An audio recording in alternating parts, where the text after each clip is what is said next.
In this video, I propose a series of exercises which I have been using for the physical preparation of football players and which are the result of more than 20 years of experience working with various professional and youth teams.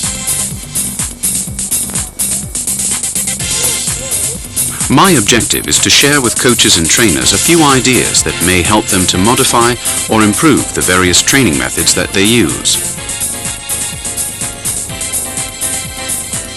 The video on specific training presents the exercises that are primarily concerned with improving a player's qualities with regard to strength. The exercises that I present here can be used with players of any age, although the level of stimulus must be adapted for younger players, and those exercises which may be too taxing on their muscles must be excluded. I have purposely avoided mentioning certain variables with regard to the exercises, such as the number of repetitions, recovery time, workload, etc.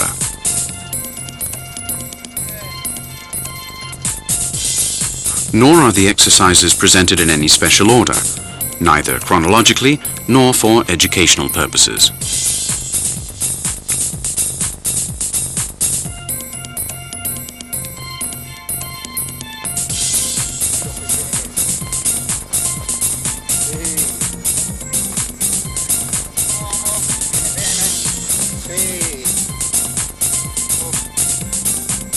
Exercises with multi-jumps.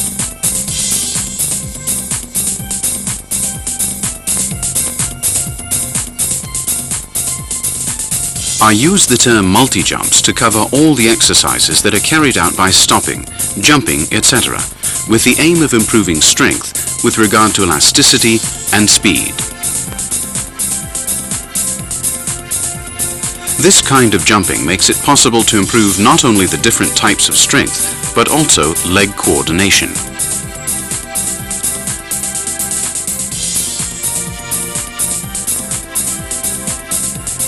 I use different terminology for the different exercises, although each coach may adapt the terms to his own conception of the exercises.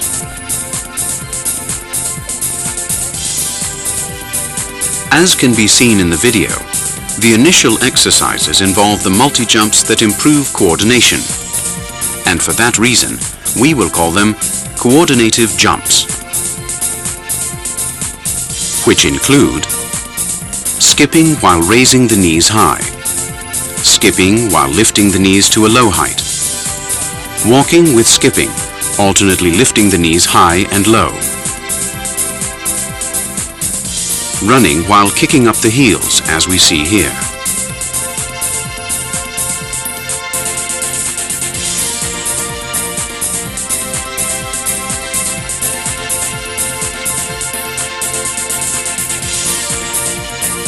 Skipping, alternately raising the knee high and kicking up the heel of only one leg. First the right, then the left,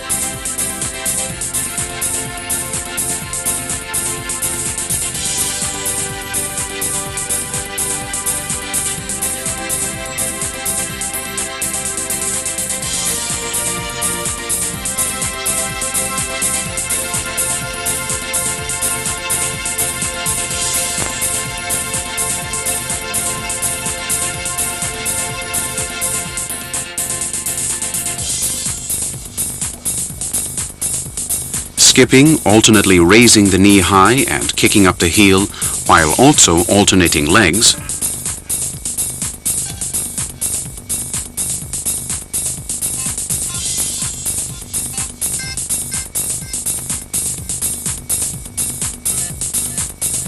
and running laterally with cross steps.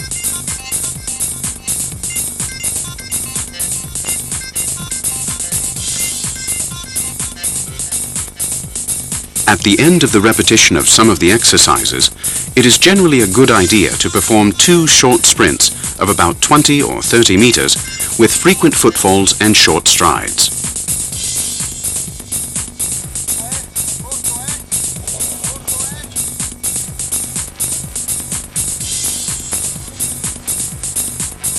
We will now see the exercises that act on the legs and especially on the feet, including long, short and explosive multi-jumps, obstacle jumps, and finally, plyometrics, beginning with the simplest jumps and advancing to the more complex ones. In this way, we can train for the different kinds of strength. We are seeing the following multi-jump exercises designed to develop the musculature of the feet. Short jumps with the knees extended. Short jumps with the knees extended backwards. Jumping while flexing the right leg. Jumping while flexing the left leg. And jumping while flexing alternate legs. In general terms, to teach the multi-jump exercises, it is necessary to do the following. The trainer or instructor should start by explaining and demonstrating how to execute the simple exercises. In the beginning, the instructor should choose coordination exercises that are repeated several times. Initially, it is a good idea to limit the exercises to distances of 20 to 30 meters. Later, when the players have fully understood the mechanics of the exercise, the distances may be increased. It is important to vary the exercises, especially with young players, so that the children develop a wide range of movements.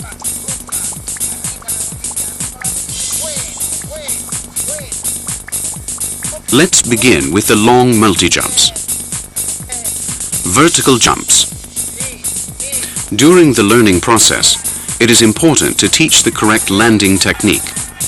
What happens when the feet make contact with the ground and how to soften the blow. Landing first on the toes and then on the heel. Running with jumps. It is important to lift the heel of the forward leg under the gluteus and raise the knee to the level of the pelvis. The leg that maintains contact with the ground should be completely extended. Here we can observe faulty support. The trainer should immediately correct any tendency to support the body on the whole sole of the foot, or worse yet, on the heel, since this causes damage to the bone structure and to the ligaments. At the same time, we should add the elastic effect of the jumps on the muscles of the feet and of the legs, which is favored by the proper landing technique.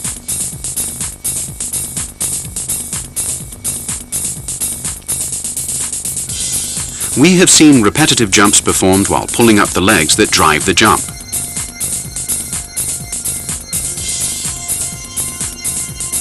Hops with changes of direction. In all the exercises, the coordination of the arms and legs is very important, as well as their complete extension while pushing off.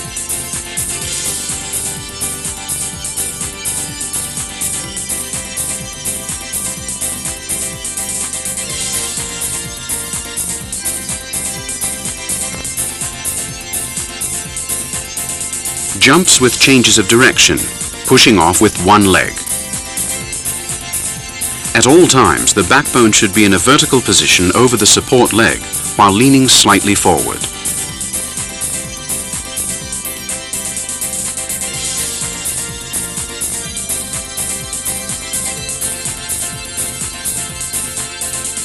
Jumps in a half squat. The athlete should try to push the pelvis as far forward as possible. Young players tend to perform the exercise correctly for the first few meters, but then gradually slip into their normal running stride.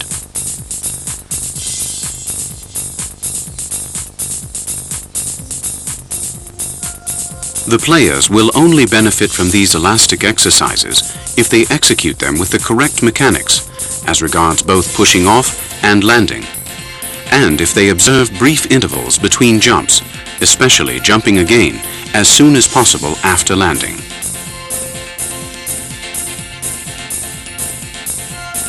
Sideways jumps in a half squat.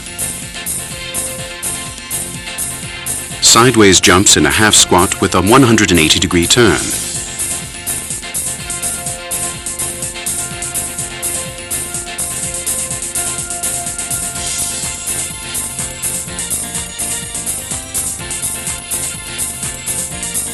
It is important to teach the athlete to control the coordination between the arms and legs. Hops in a half squat. A 90-degree flexion is sufficient.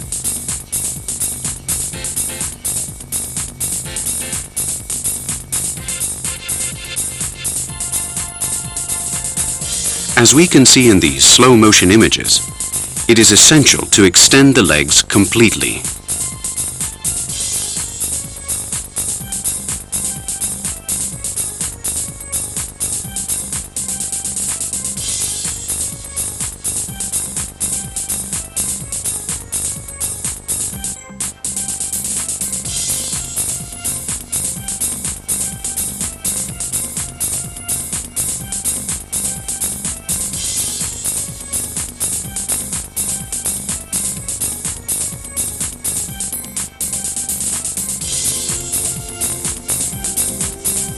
Jumps alternating between a half squat and one extended leg.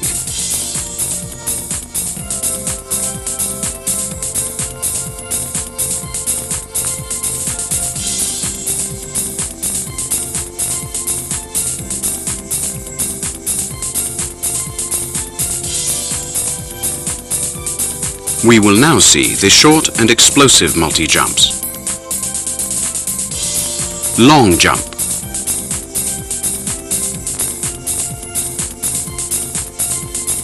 Alternating triple jump. These jumps are often used by goalkeepers and their length is frequently measured.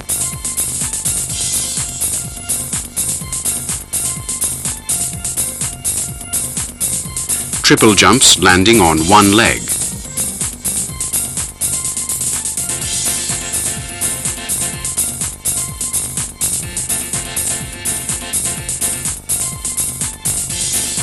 Alternating quintuple jump.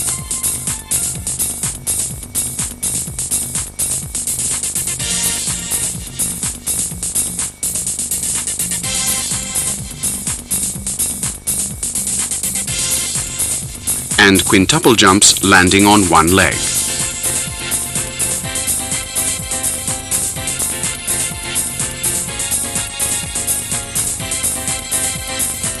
We will now see the obstacle jumps.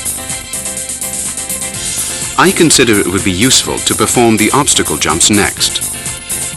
As with the rest of the jumps, we should keep in mind that those involving the leg joints should be emphasized, both in regard to pushing off properly and to landing correctly.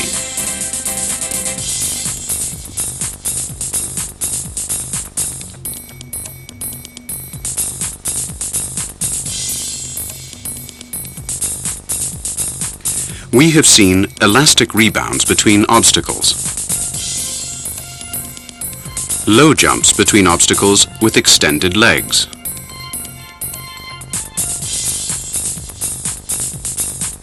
skipping between obstacles followed by a hop,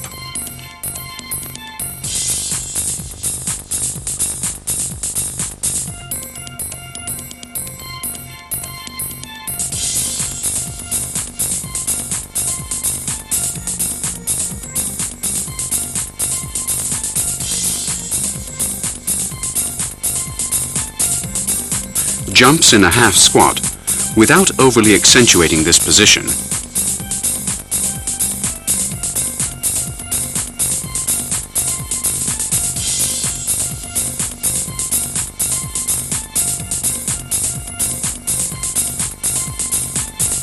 Sideways jumping through obstacles with short elastic jumps.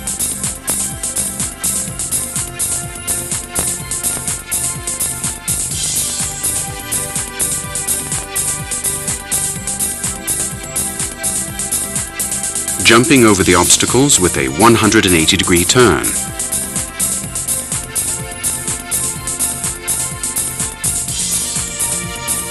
Jumping over an obstacle ladder.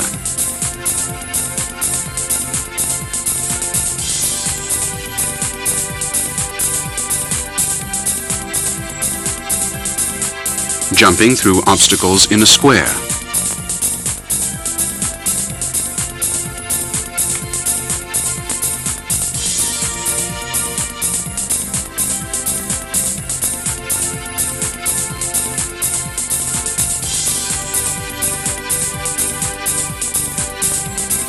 extended leg jumps between alternating low and high obstacles.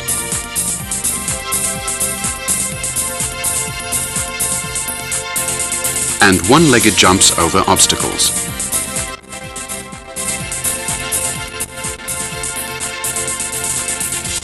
Finally, we move on to the plyometric jumps with steps. It is important that the athlete land and rebound quickly with the knees almost completely tense.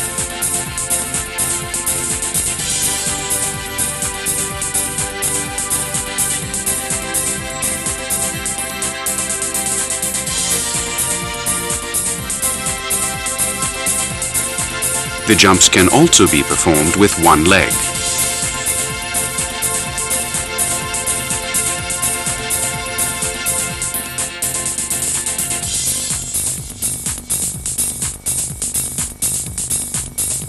And rebounds from a half squat.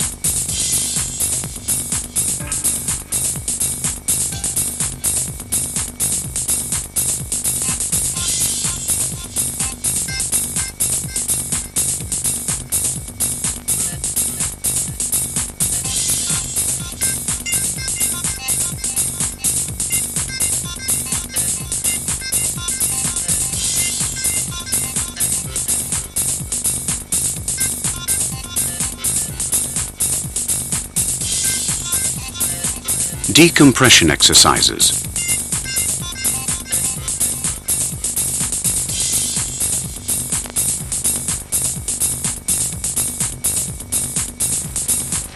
Decompression exercises for the backbone should always follow multi-jumps, because the latter strongly and repeatedly compress the intervertebral discs, creating a lasting effect of compression.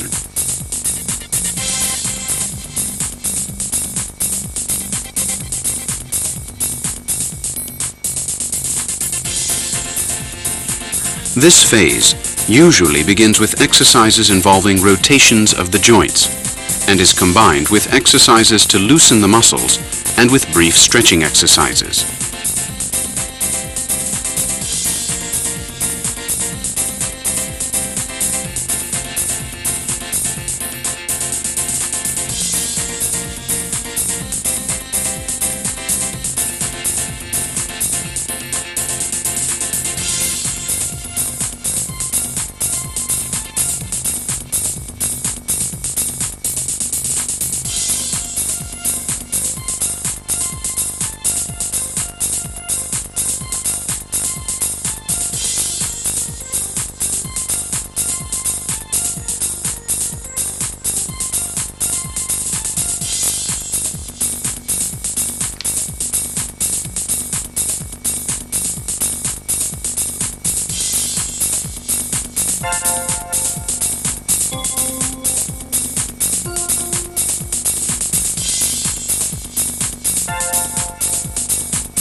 the drag sprint.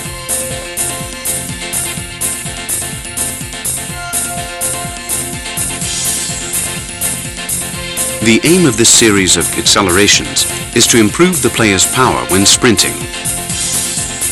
It is very important to monitor the player's starting position before beginning the exercise.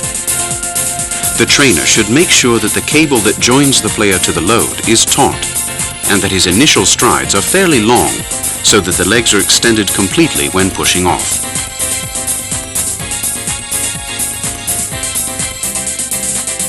Special endurance workouts.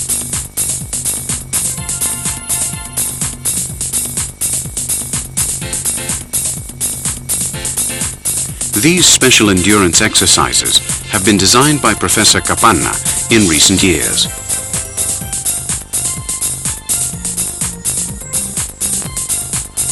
Their objective is to work on certain abilities typical of football players, specifically improving his or her ability to stop and to accelerate in every direction.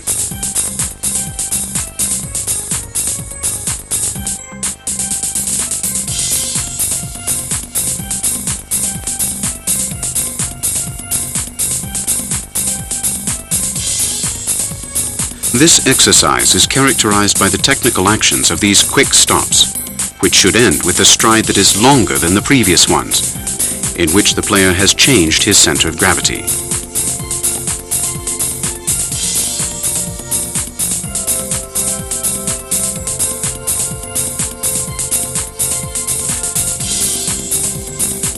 The routines proposed should be executed in several series of various repetitions, on grass or other soft surfaces. The exercises can be executed with rest periods of a few minutes duration before each change of direction.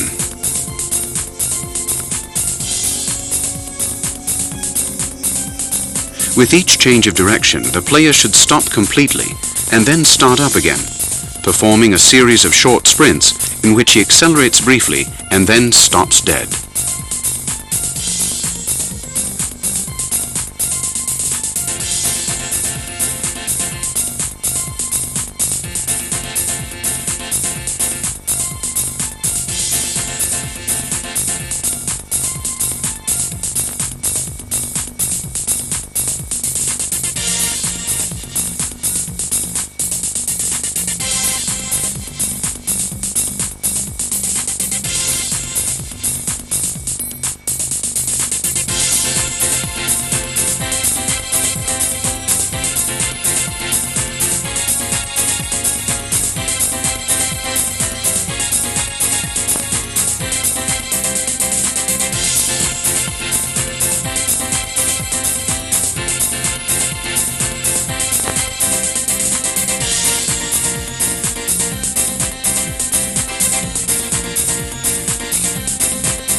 Exercises to strengthen muscles.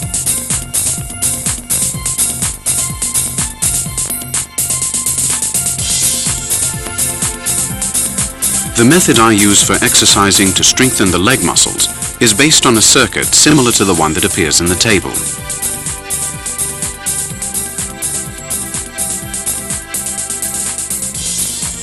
The weight to be placed on the leg press is set at 80% of the player's maximum, as determined by the results of a strength test. The computer is programmed for that weight and the number of repetitions.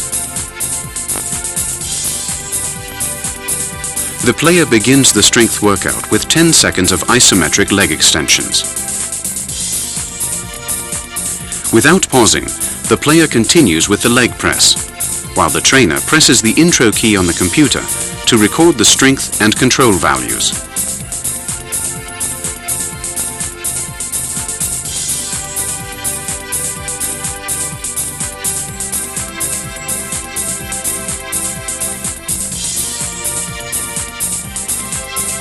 The computer records the strength values of the presses performed. Without any rest, the player then performs a series of vertical jumps, followed by an acceleration sprint with or without small obstacles.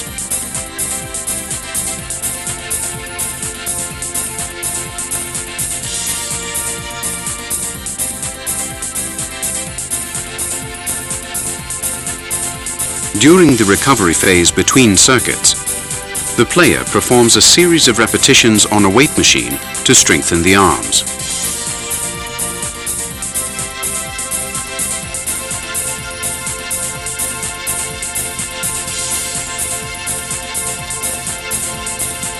These are followed by stretching exercises for the legs.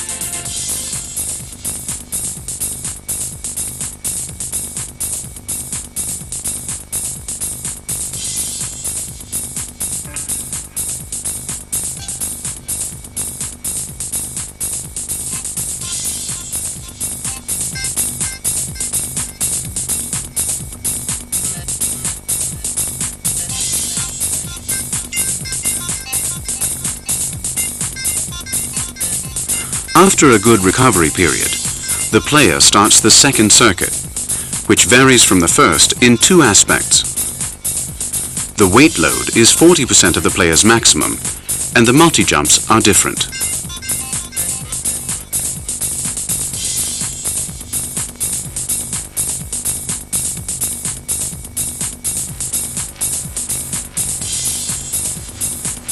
The weight is set at 40%.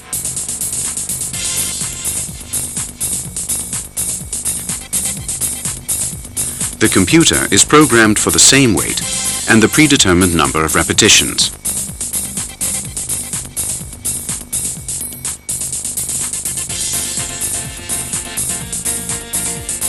The player again starts the strength workout with 10 seconds of isometric leg extensions.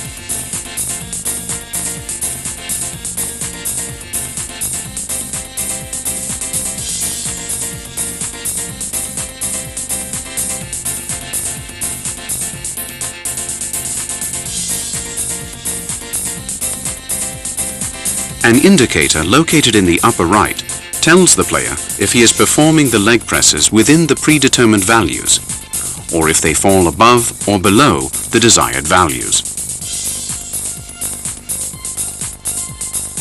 This warning light helps to motivate the player during the workout. The real power records the strength values registered during the different presses.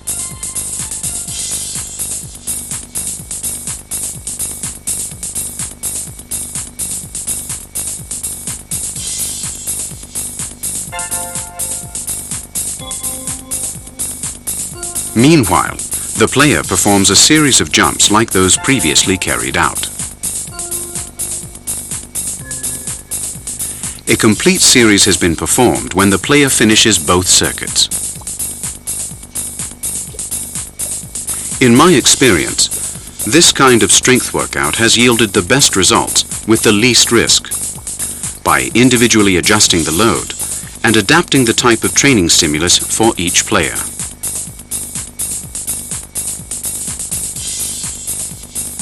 Circuit training.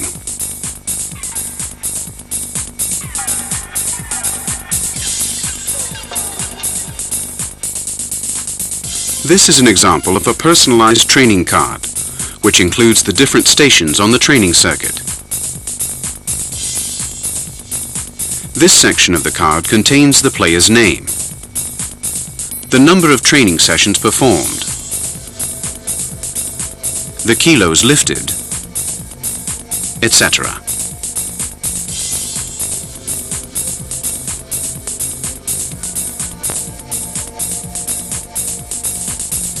This is where the number of the station is indicated. Number 1 for the thigh muscles and the lower legs.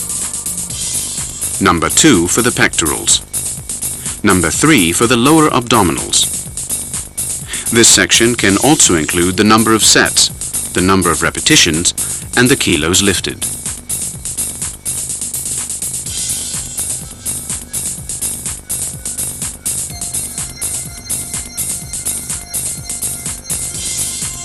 In the lower section, it is possible to program specific exercises to improve any muscular deficiencies that have been observed in the player's legs or arms.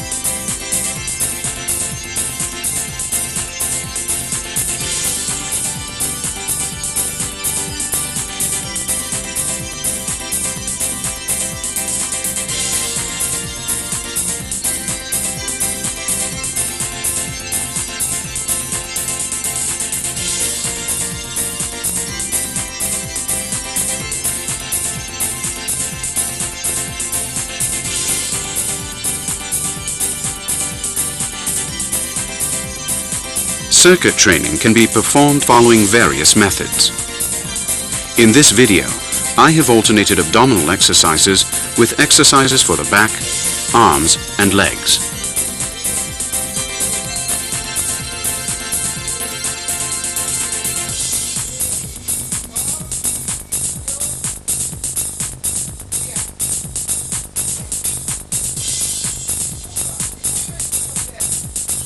Various methods can also be used for the actual weightlifting. Personally, I prefer periodic increases which start with light loads that are not determined by prior testing.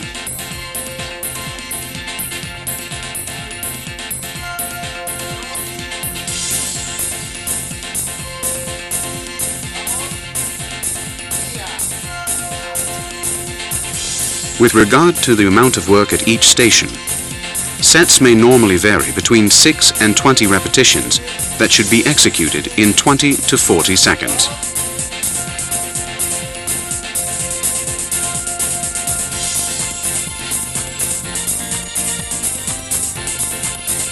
The exercises should usually be executed quickly, although some trainers prefer slow lifting and few repetitions.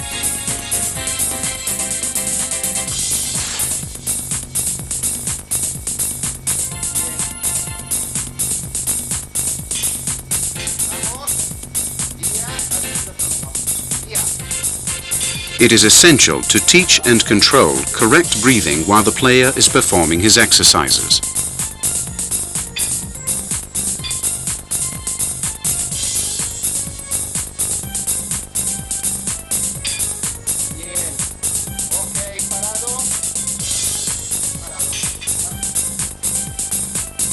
Electrical stimulation.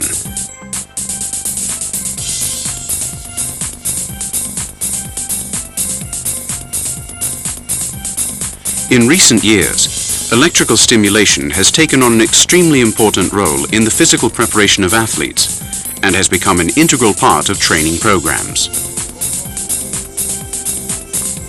In order to design a workout that includes electrical stimulation, it is essential to define the objectives to be undertaken and to analyze certain factors. The individual's position during training, the muscular qualities of the football player, and the correct placement of the electrodes.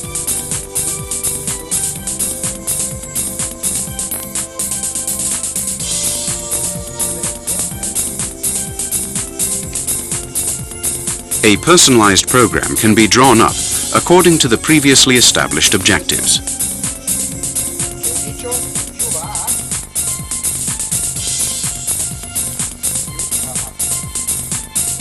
Electrical stimulation is important not only in training, but also in rehabilitation. The injured athlete can avoid losing muscle tone by exercising the muscles without overworking the area surrounding the affected joint.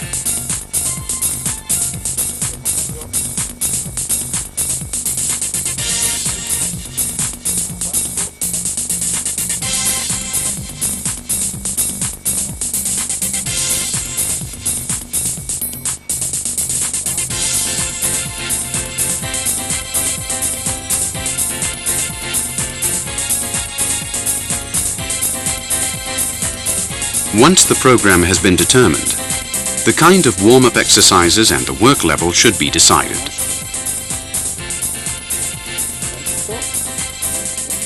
The intensity with which the program is performed is an extremely important factor because it determines not only the overcompensation time, but also the pain that will appear sometime thereafter.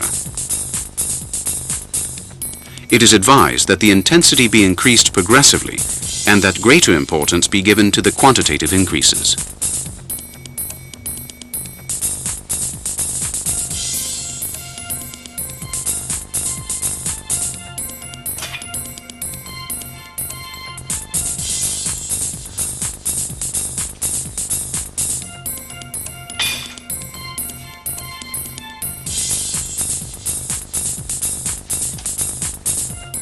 The player himself can personally determine the intensity of the stimuli.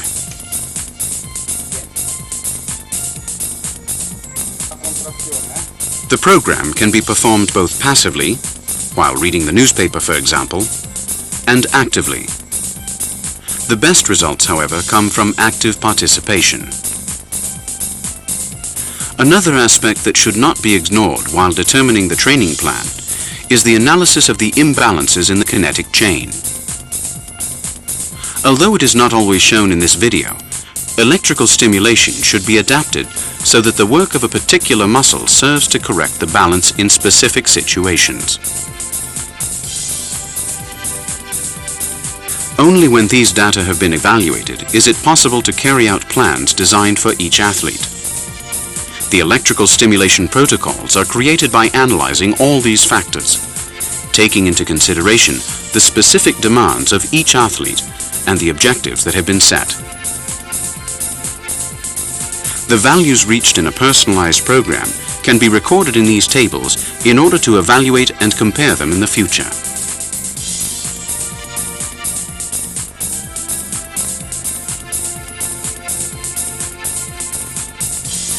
Speed with or without the ball.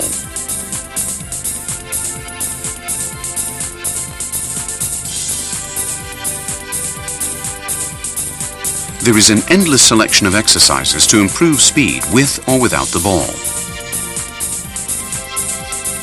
When they are performing exercises with the ball to improve their speed, I ask the players to sprint with frequent footfalls for a few meters after kicking the ball, sometimes also lifting the knees high.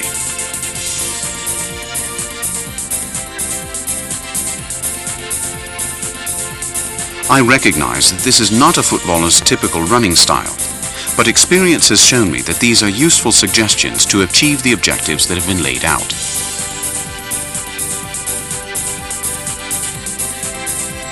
As can be seen here, the players who have been filmed were not used to this kind of work.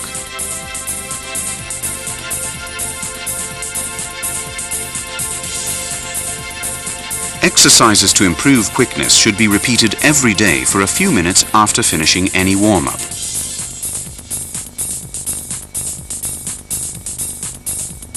The small hurdles are an indispensable aid to carry out this kind of exercise. These exercises improve not only speed, but also coordination.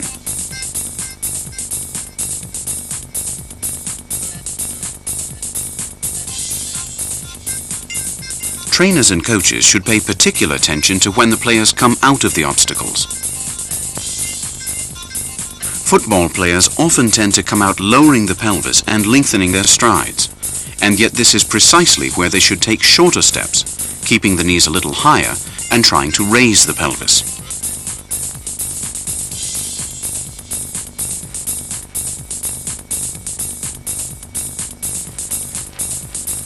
In practice, this leads to greater speed.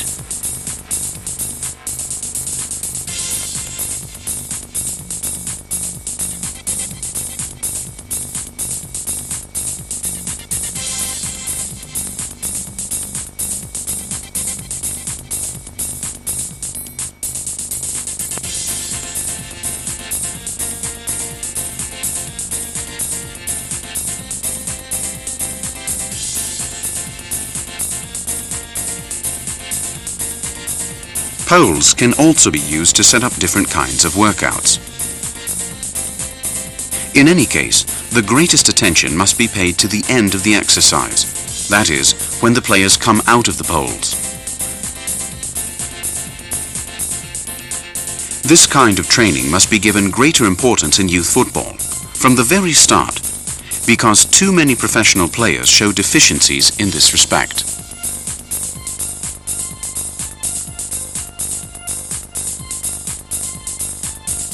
Speed workouts may follow various kinds of strength exercises, which we have seen previously. They definitely help the player to recover more quickly, and so he will be better prepared for the training that follows.